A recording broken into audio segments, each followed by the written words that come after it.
السلام علیکم ورحمۃ اللہ وبرکاتہ۔ میں ہوں سراج الدین امجدی۔ آج کی خصوصی رپورٹ کے مطابق فلپائن میں کرپشن کے خلاف ہزاروں افراد کا احتجاج۔ وفاقی وزیر صحت نے ملک میں میڈیکل ڈیوائسز بنانے کے لیے گرین سگنل دے دیا۔ سندھ پبلک اکاؤنٹس کمیٹی کے اجلاس میں اور MIR مشینوں کی بندش پر سیکریٹری صحت کا حیران کن انکشاف۔ MIR مشینوں کی بندش پر سیکریٹری صحت کا حیران کن انکشاف۔ محکمہ صحت سندھ میں قانونی ترقیوں سے پہلے 2 غیر قانونی ترقیاں اور 18 بھرتیاں، بہت بڑا سوالیہ نشان۔ کرپشن اور لاقانونیت پر نعمان حیدر میمن کی گرفتاری کی بعد گشت۔ کروڑوں روپے کی کرپشن میں ملوث ڈاکٹر مرتضیٰ کو معطل کرتے کرتے نیو کراچی کا MS تعینات کرنے کا ایک اور نیا اسکینڈل۔ جن ناظرین نے چینل کو اب تک لائک اور سبسکرائب نہیں کیا ہے، وہ صحت کی سرکاری، نجی اور عالمی خبروں سے باخبر رہنے کے لیے چینل کو سبسکرائب ضرور فرما لیں۔ جن دوستوں نے چینل کو سبسکرائب کر لیا ان کا تہ دل سے شکریہ۔ ناظرین کرام، فلپائن کے دارالحکومت مینیلا میں سیلاب کے حکومتی منصوبے میں مبینہ کرپشن کے خلاف 50,000 سے زائد لوگوں کا زبردست احتجاج۔ پولیس سے شدید جھڑپیں، میٹرو اسٹیشن پر توڑ پھوڑ، ایک کنٹینر کو بھی آگ لگا دی گئی۔ پہلے آپ ہماری اسکرین پر مظاہرین کی ہنگامہ آرائی ملاحظہ فرمائے۔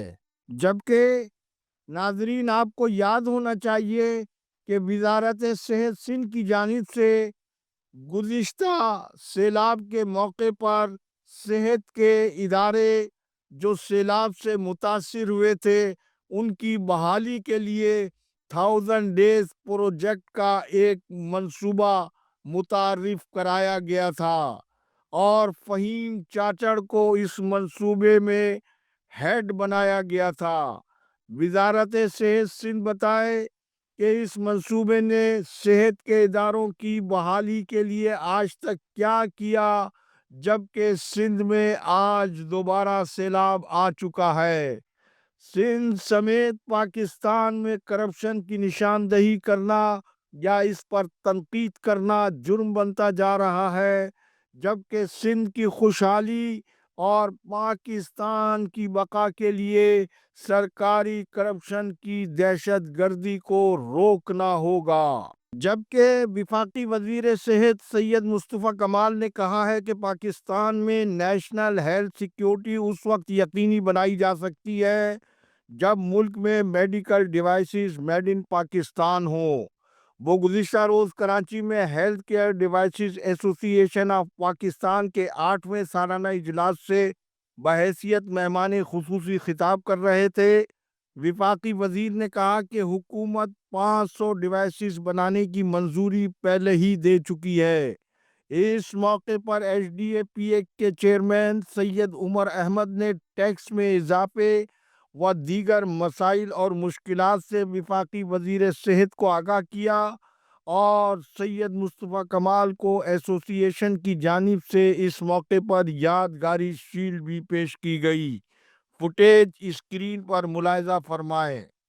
ناظرین کرام، آج کل سیکریٹری صحت سندھ ریحان اقبال بلوچ زوال پذیر محکمہ صحت سندھ کا جس بے مثال انداز میں دفاع کر رہے ہیں، اس سے نہ صرف طبی حلقوں میں ان کے منصب اور وقار متاثر ہو رہا ہے، بلکہ محکمے کے ملازمین بھی ان ملازمین کو ڈھونڈنے میں لگ گئے ہیں جن کے خلاف سیکریٹری صحت سندھ نے تادیبی کارروائی کا دعویٰ گزشتہ روز سندھ پبلک اکاؤنٹس کمیٹی میں کیا ہے، اور یہ بھی بتایا ہے کہ سرکاری ہسپتالوں میں CT اسکین اور MIR مشینیں ٹیکنیشینز جان بوجھ کر خراب کرتے ہیں تاکہ مریض نجی لیبارٹریز سے ٹیسٹ کروائیں۔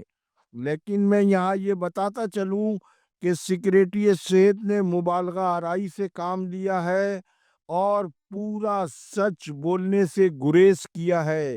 کیا سیکریٹری صحت کو یہ نہیں معلوم کہ شہر کے تمام بڑے سرکاری ہسپتالوں میں ایک منظم مافیا موجود ہے اور سرکاری ہسپتال نجی ہسپتالوں میں مریضوں کی منتقلی کے کاروبار میں ملوث ہیں؟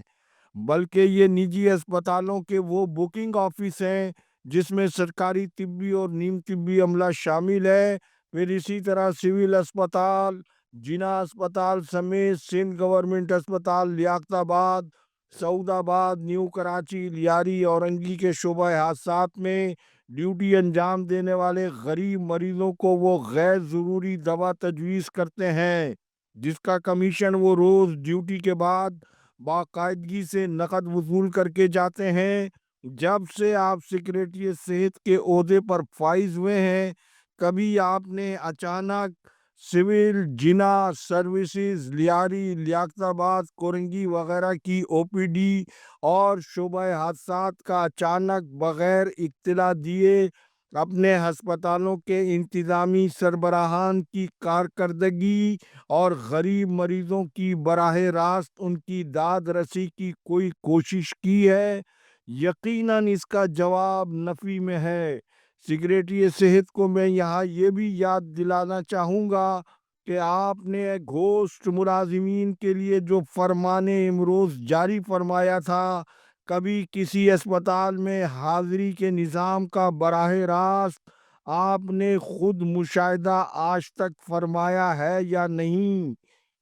جن ٹیکنیشنز کے خلاف آپ نے اب تک کارروائی کی ہے، 3 روز میں پبلک اکاؤنٹس کمیٹی میں دیے گئے اپنے بیان کے مطابق آپ ان کے ناموں اور ہسپتالوں کا نام پبلک کریں۔ مزید پبلک اکاؤنٹس کمیٹی کے حوالے سے انشاءاللہ میں کل گفتگو کروں گا۔ ناظرین کرام، ڈی جی ہیلتھ ڈاکٹر وقار محمود میمن اور section officer doctor Asad Khatri, جو ڈاکٹر سکندر علی میمن کی طرح اپنے آپ کو اب سی ٹی او بھی لکھ رہے ہیں، جس عہدے کی رولز میں کوئی وضاحت موجود نہیں۔ ہائی کورٹ کے حکم پر ترقیوں کی فہرست کا آغاز اکاؤنٹ اسسٹنٹ سے اکاؤنٹ آفیسر سے ہونا چاہیے تھا، لیکن وہاب اللہ یوسفانی اور شیر محمد چانیوں کی مذکورہ عہدوں پر محکمہ سے سندھ کی تاریخ میں پہلی بار خلاف قانون ترقیوں کے مبینہ اسکینڈل کو چھپانے کے لیے نئے براہ راست 18 اکاؤنٹس آفیسر بھرتی کر کے ان کی تقرری بھی کر دی گئی ہے۔ پہلے آپ ہماری اسکرین پر ان کی تقرریوں کی فہرست ملاحظہ فرمائیں۔ آپ نے یہ عکس ملاحظہ فرمایا، زوال پذیر محکمہ صحت دفاعی کارروائیوں سے نہیں قانونی اقدامات سے بحال ہوگا۔ آج تک کے لیے اتنا ہی، اس موضوع پر بھی انشاءاللہ کل بات ہوگی۔ اللہ حافظ۔ پاکستان زندہ باد، کرپشن مردہ باد، عوام و افواج پاکستان پائندہ باد۔